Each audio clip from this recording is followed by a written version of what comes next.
Before words, before stories, there's energy. You can feel when something's true, and you can feel when something's off. In this episode with Cassandra, we explore what it means to listen beyond language, to trust the subtle signals of your body, the difference between chemistry and connection, between adrenaline and alignment, between attraction and truth.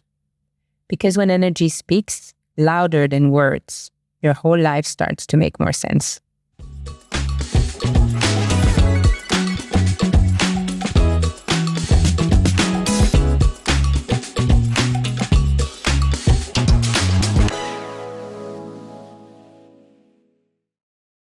Welcome everybody to another episode of Slow Secrets, and today I have Cassandra with me. Welcome, Cassandra. Thank you, Julie. It's a pleasure to be on here with you. So you wanted to speak about relationships. Yes. That is a juicy topic for everyone, being that this life is based a lot on relationships.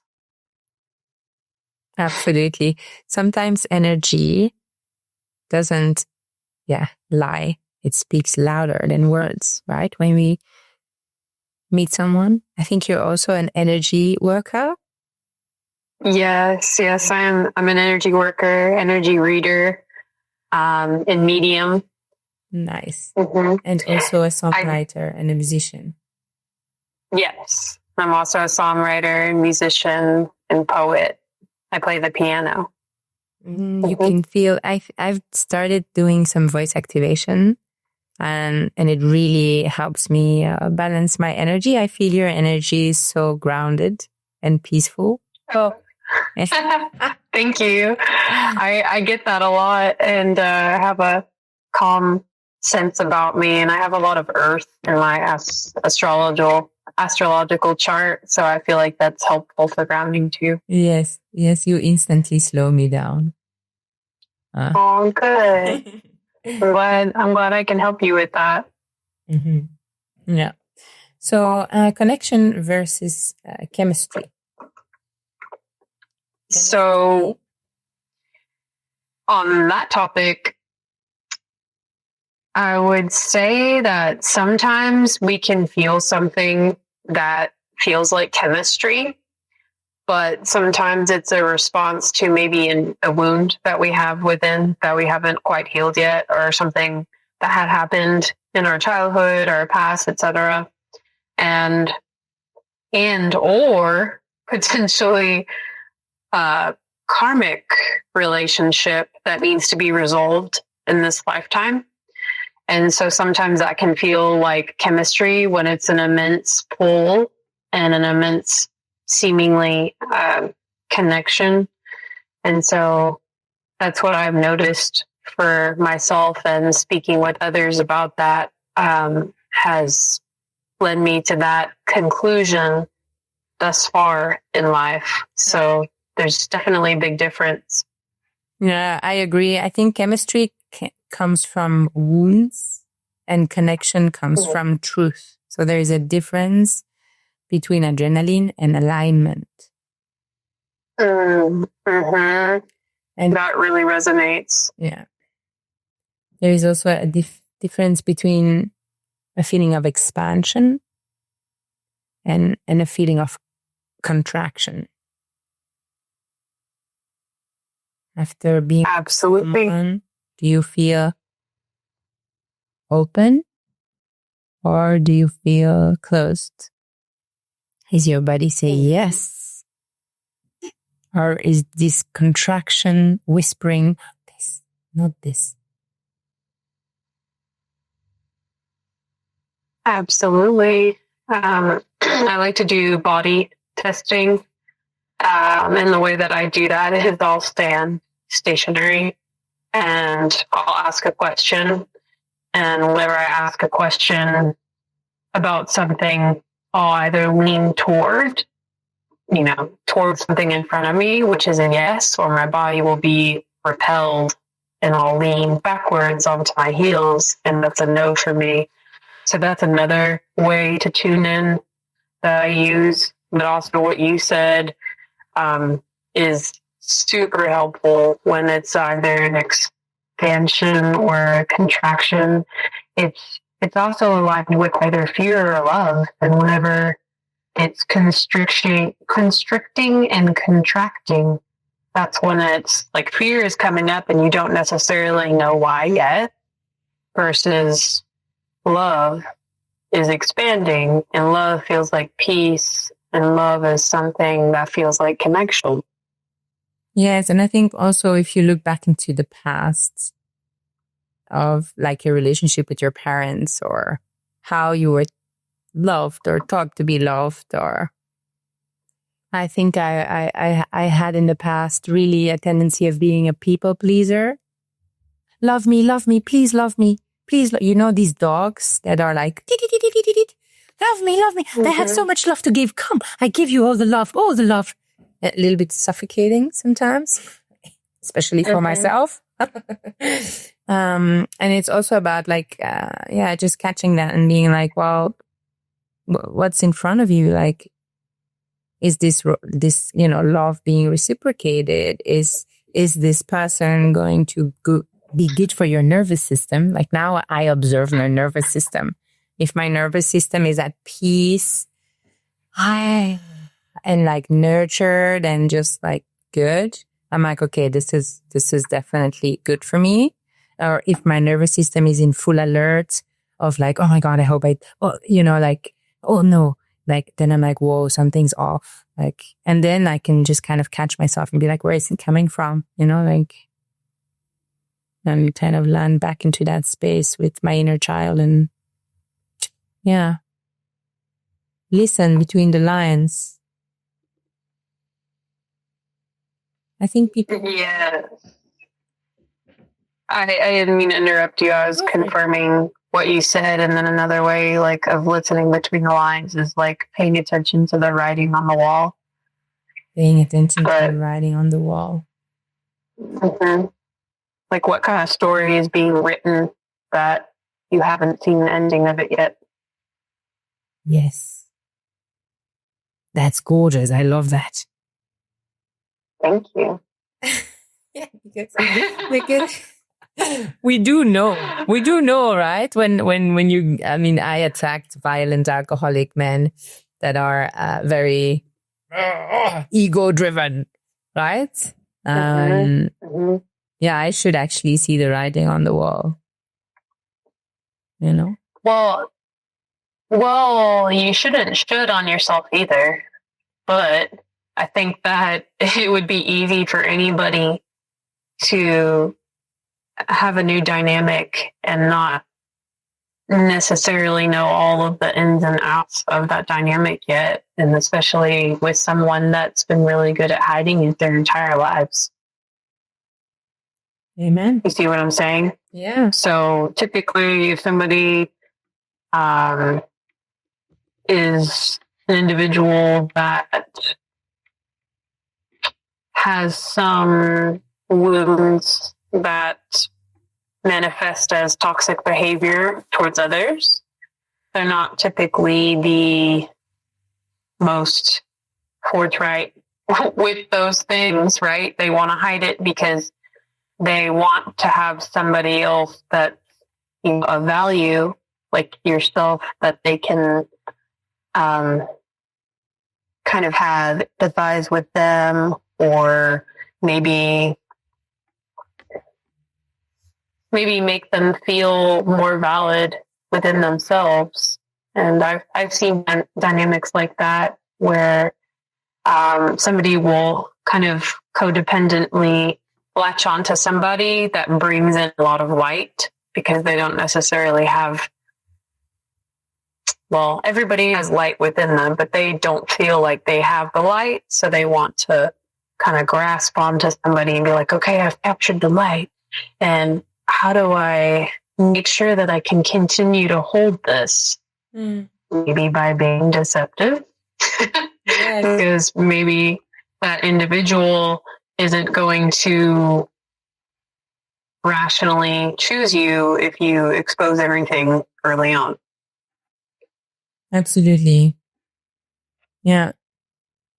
I think also, like what my father always used to say is you evaluate yourself through the eyes of others, which I've never done. But I think a lot of people walk around with that, like being praised and being, and then you choose a partner that's going to be just kind of praising and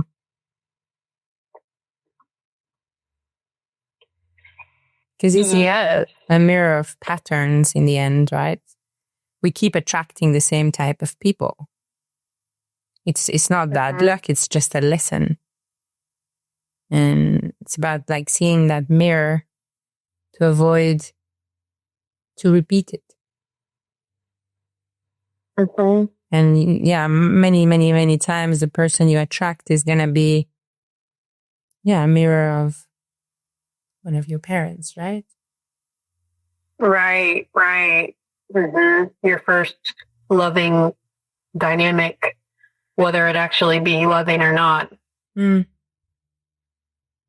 Yeah, in Tantra, we say we are either love avoider or love addict. So there's I don't like stay away from me, I need my space kind of, I love you, but then I need space. And then when you run, I'm like, where are you? And then the love addict, that's like basically this balance in the feminine or in the masculine. And the goal, I think, of relationship is to find that secure attachment, that energetic reciprocity where we are in alignment and mutual flow. Not one person is giving while the other one takes. But we're just holding that connection. I agree. And I feel like whenever you can be in your feminine energy, although I do know that all of us have inner masculine and feminine energy, regardless of our gender. But I do reside a bit more in my feminine energy. And because of that, if I feel safe, I can be more in flow. Yeah. So whenever I have safety, that's the most important thing in my relationship. If I can express myself, be myself, speak my boundaries, and all of those things without having a lot of like defensiveness or pushback or somebody not honoring my no. And then, and those are red flags that I walk away. Yeah. I don't. Letting go gracefully, right? Yes, and it doesn't have to be confrontational. I don't have to write them an entire book as to why I'm making this decision or in what way they disrespected me, etc. It's like, okay, well, I see you now. I understand where this is going. I've read the writing on the wall. I felt like the outcome of this story.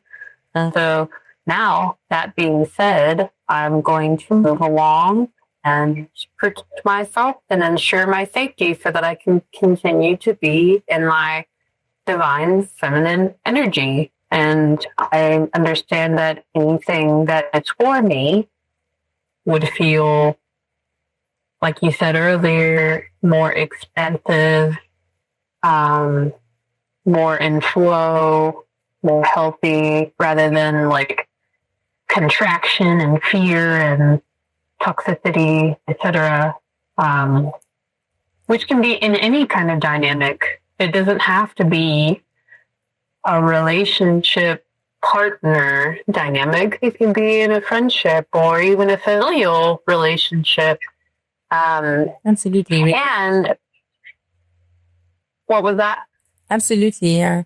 It's in all relationships, I think. Not every soul that we meet is meant to stay. And letting go before resentment builds is actually a sacred act of self-respect, because what we ultimately do is abandon ourselves when we do stay.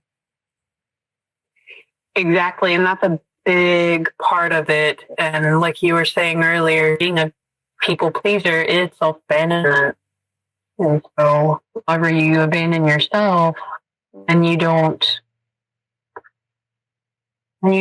feel like yourself, and then the relationships that you attract aren't aligned, and so essentially everybody's losing by you not doing what's best for you, because whenever you choose you and do what's best for you, you're also doing what's best for everyone, because you're a microcosm of this macrocosm we call the universe. So if you're meeting your needs, then you're taking care of everyone. Amen. Yeah. And I feel like aligned love, it feels like peace. An aligned relationship is not going to drain you. It's going to ground you. May it be a spouse, may it be a friend, may it be, a business partner. It kind of feels like music, right? That it keeps playing even in silence. Can you be in silence with that person? That's always, for me, a big thing. Or are we trying to fill any uncomfortable silences? No, silence is beautiful. Can you be in silence with me? Being more in the feeling body. Like you were saying before, the answers are in the body. The body knows. The body tells. She speaks. Ooh, I got the chills. Confirmation. Yes. I wish you could see them. I don't know if you can see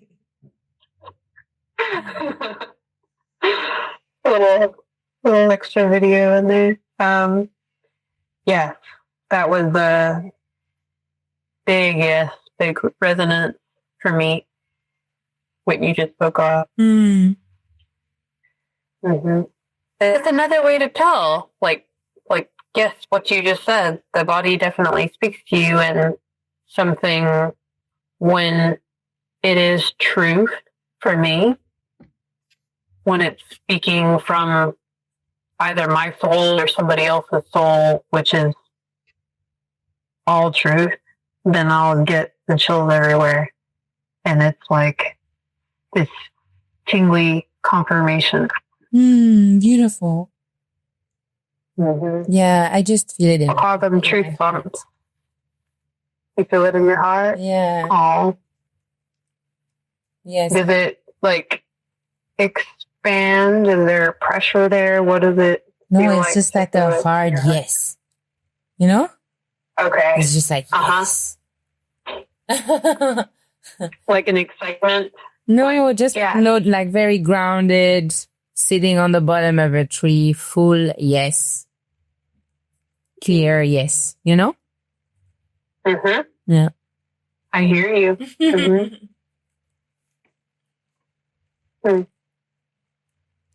Yeah. In my life, I've done a pretty good job of following my heart and not my logic mind, which is a,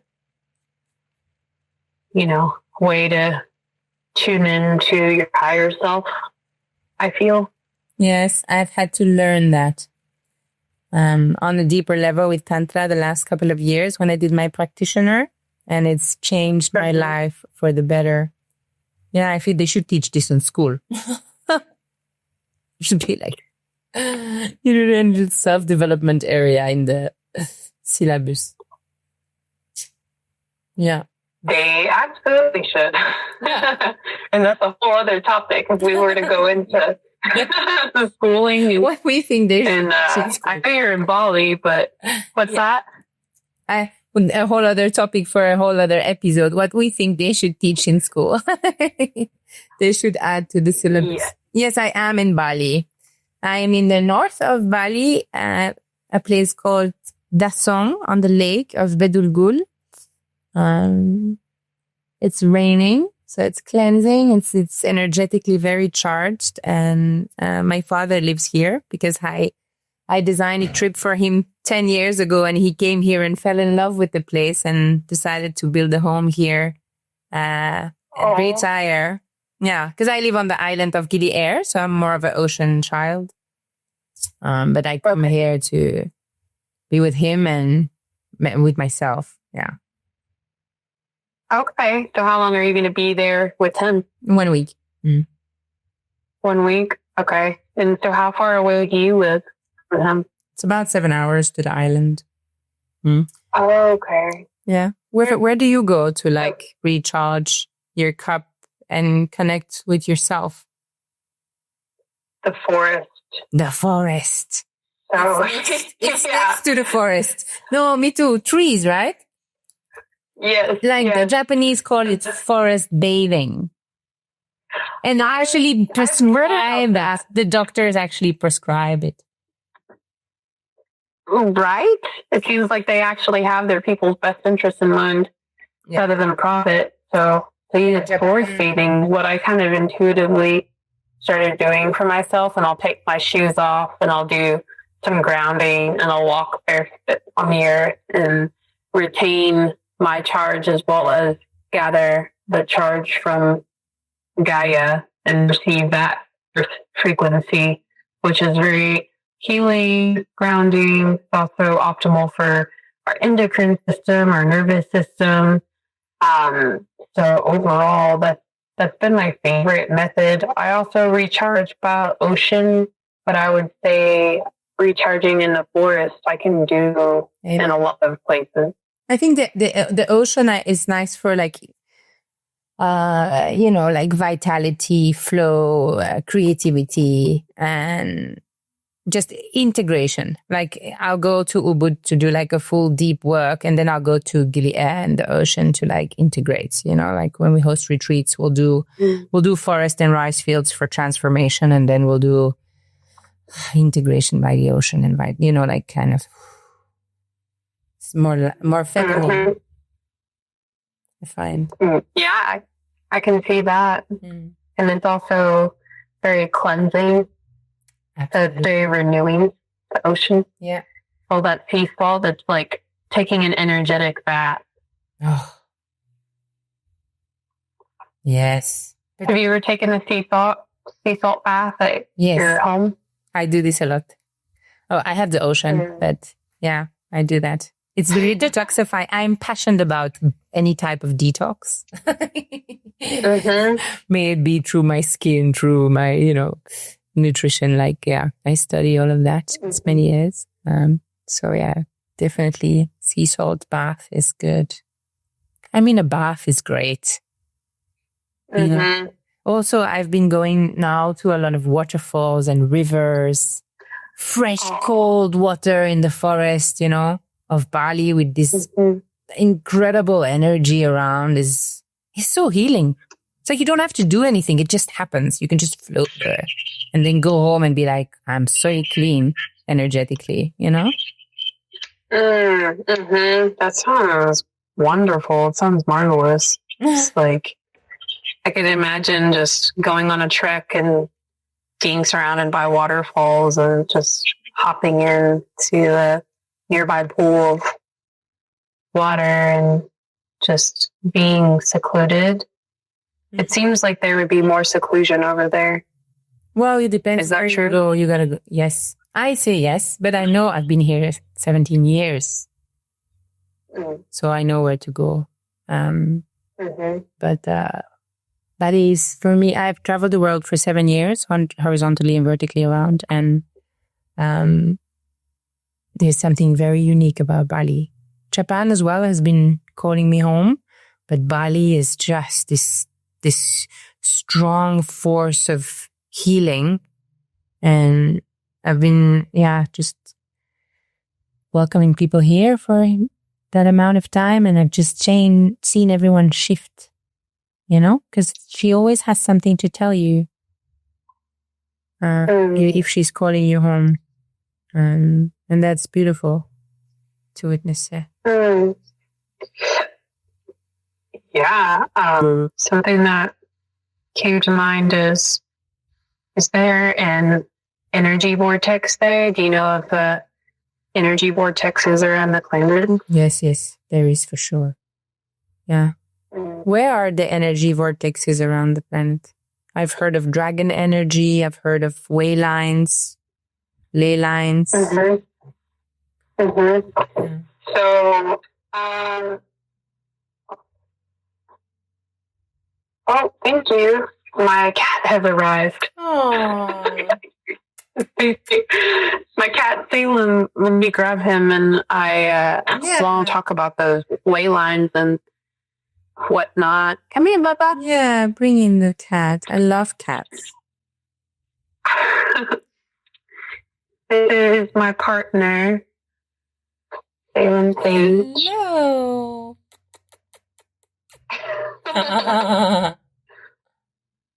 He's a good boy. So yes, what I've learned is that there is a energy vortex in Sedona, Arizona, which I've been to at least a few times thus far, which was very healing for me.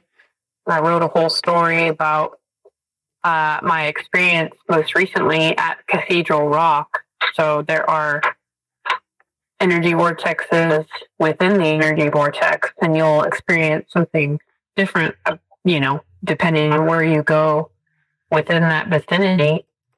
And then I know that there's an energy vortex that I haven't been to yet, which I've been feeling called to, which is Mount Shasta in California.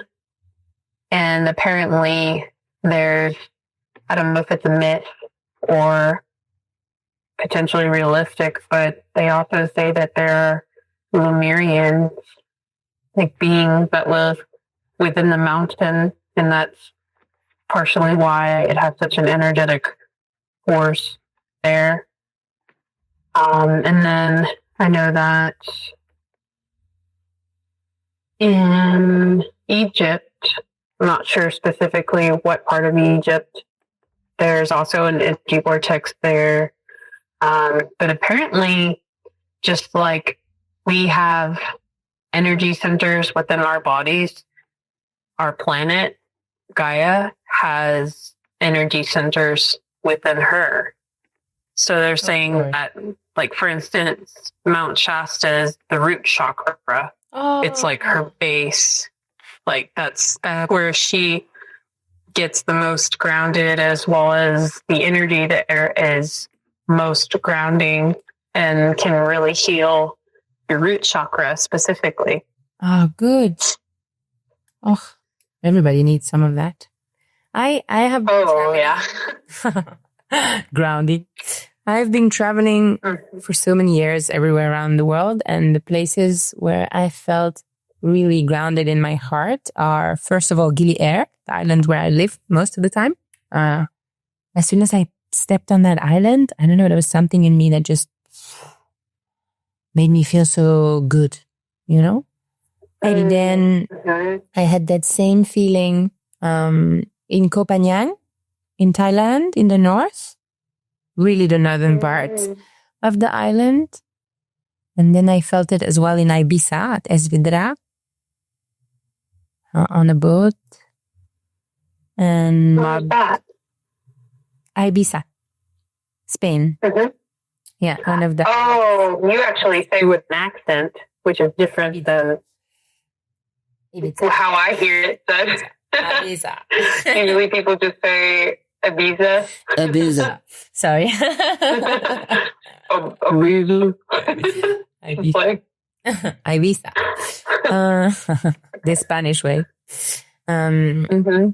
Yeah, and I think I also feel it in Australia. But like as a general feeling when I land there. It can also be linked to past lives. It can also be linked to future lives. I don't know. But I think that I really, really believe that energy is present everywhere. And when we go to places where we feel good, it's much easier to create a project or to heal Absolutely. Have you heard of astrocartography? Astrocartography. Yeah, there is a place for everyone to live in, right? That's so good. Uh-huh. Is this true? And it's... Yeah, it's correlated with your natal chart. Yeah. Your natal chart being the positions of the stars and the planets at birth, and then that is then translated into, like you were saying earlier, like ley lines. I think they just call them energy lines. I'm not really certain. I think they interchangeably refer to them as both, but then those planetary lines intersect with different areas on the planet. So, for instance, I was visiting my moon line, and that was interesting. I feel like my feminine energy was intensified, and then I also felt like more motherly, and I kept seeing female cats everywhere, and I also felt like my dream messages that I would get were even more intense and more vivid. So, and it's also, the moon line is supposed to be more healing. So if you go to your moon line, you might have certain things come up for you, or you might have interesting dynamics that pull something out of you, etc. And then right now I'm on my Jupiter line, which is supposed to be more expansive. The Jupiter line is a place where you have good luck, as well as, you know, whatever it is that you're doing can become expanded, larger, maybe even more worldwide viewed, etc. They also say... Sorry. What's that? Yes. Okay. Just something came up. I don't you feel also that, I mean, we have all the different types of healing that are now within our grasp, and we're allowed to reflect, and we're allowed to research all of these things that, you know, our grandparents never even thought of, right? Even our parents were like maybe the beginning, 1969, right? But then I also feel like sometimes you can get inclined, especially I see it in Ubud, which is the capital of healing in the world, where everyone is constantly going from one transformation to another transformation, and they just get oh, I had this amazing, you know, and it's great, but then we don't integrate anymore. So I like to kind of go into it and then take the time to integrate. But also I feel like if we live in alignment within ourselves, with other people, right? And with what we are, you know, doing in our life, then I feel like it can only bring you to that place, you know, where you are meant to be, what you are meant to do, and who you are meant to meet. I really believe alignment is the key to all of that. Just kind of happening. And then it's really cool because you go and do all the, you know, the sessions, and then what the people tell you, you say, yes, yes, absolutely. Yes, that's true. It's confirmation. Everything just becomes a confirmation and not a map anymore, you know? Mm-hmm. That you're on your path. Because I genuinely believe everyone has a path. It's just with all the noise and the shoulds and woulds, and we just forgot how to listen. So I agree with you. Mm. Yeah, I was referencing this just earlier today.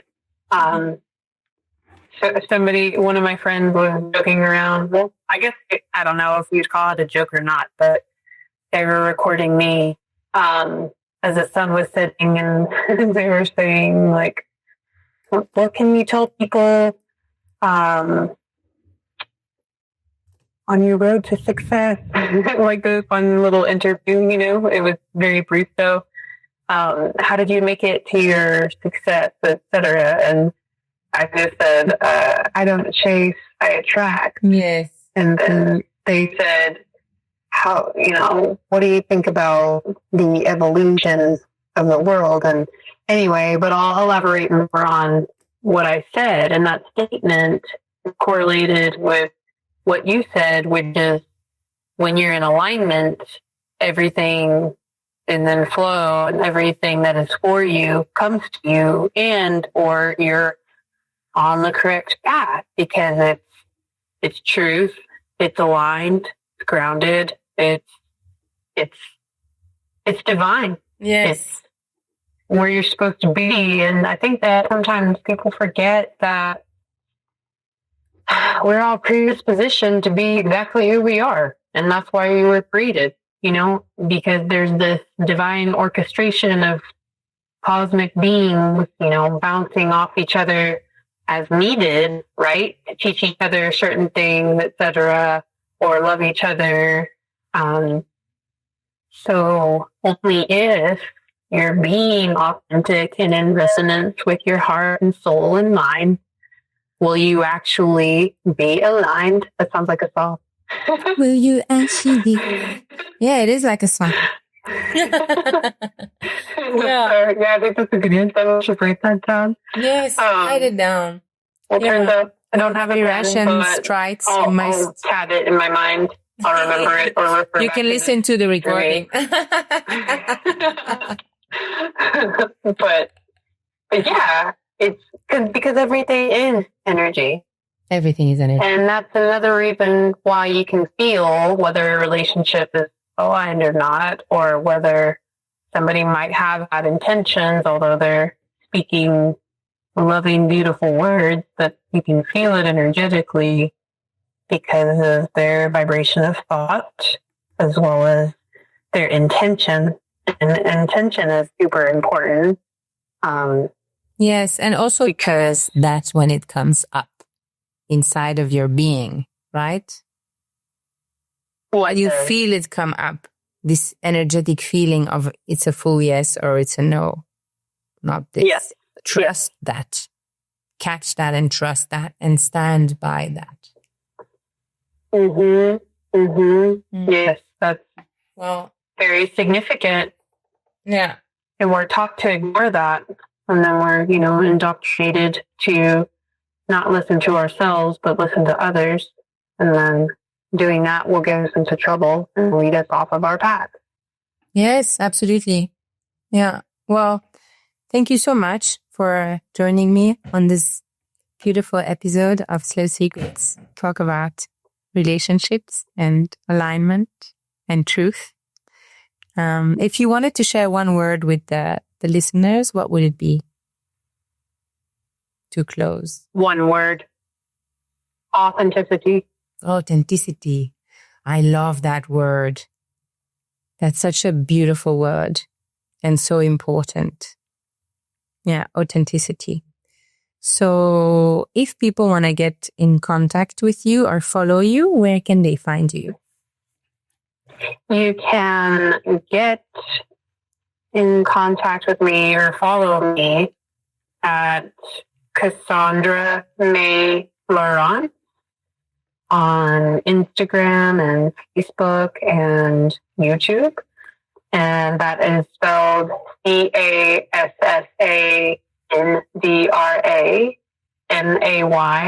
May is in month, Laurent, LORAN.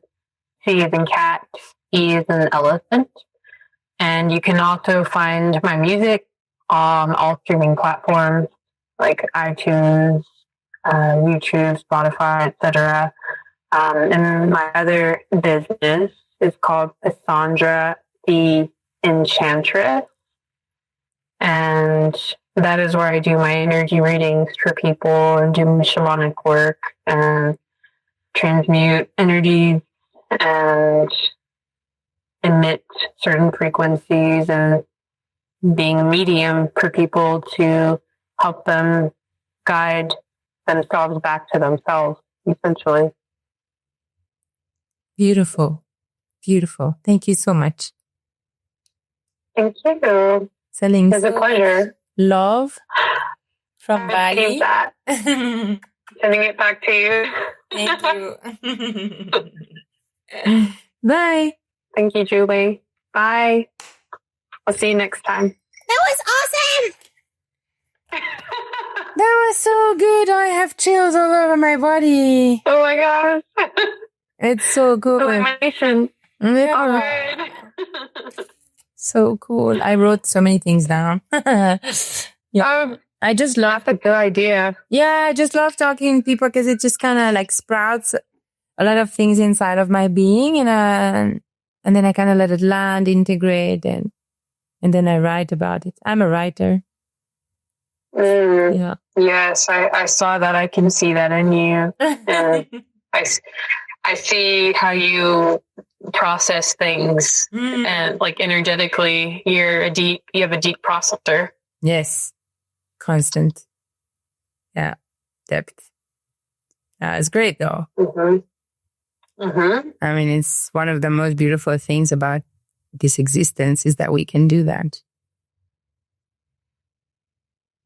I agree. And be able to translate our experience into words to allow other people to have a better understanding of that experience. Yeah. Amen. 100%. Well, this has been great. I think we should do this every month for 2 more months, and just see how we feel about the other topics and about what we want to talk about. Okay. I love that idea. I feel really grateful to be able to connect with you and have really enjoyed our conversation. So let's have more. Let's do it. Same. So I'm going to put this in the calendar next month. Yeah. Which doesn't mean it's going to be on that day because my life is just a bit all over. And I just don't want to commit that far ahead. I have the capacity of just flowing with the flow and seeing how I feel. And when the energy is right, doing episodes. So when we see it in our calendar, we text each other and be like, check in with the other and see how we feel. And when is the next episode? Does that feel good to you? Okay. Yes. I would love to set a tentative meeting with you guys. Awesome. I'm going to send this to my little guy, amazing guy who does all the audio stuff for me because I always do it in weird, it's raining. I didn't get the mic, and he just like makes it into perfect audio. And it will go live. I think this is the 8th episode. So it's kind of like rolling out every 2 weeks. Okay. Yeah. It sounds good. Awesome. Thank you. Merci beaucoup. Yes. Merci beaucoup. Beautiful evening. Thank you. Take care. Have a good day. You too. Thank you. Thank you. Bye. Bye-bye.